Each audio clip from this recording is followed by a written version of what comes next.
About 50 activists, and at this point in the day, they stood in a circle. They read stories about their loved ones who had died of COVID.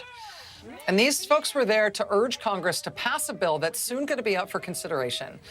And it's a bill for global access to vaccines and a bill that would help us better prepare for the next pandemic.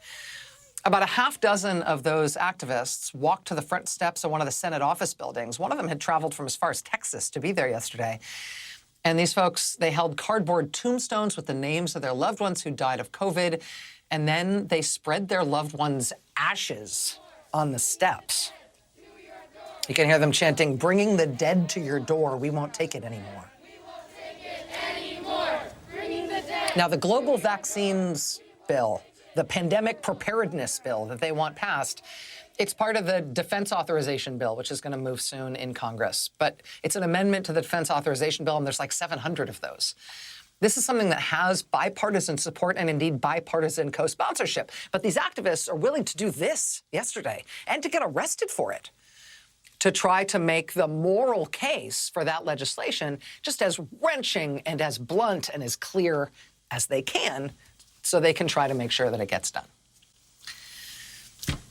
And I can't explain why we're seeing this in so many places so potently on so many issues right now. For whatever reason right now, one of the unsung propulsive currents in the news right now is this kind of nonviolent direct action. We're just seeing this kind of thing everywhere.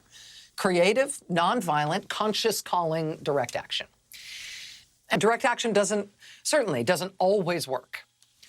But sometimes it feels like it's the only thing that does.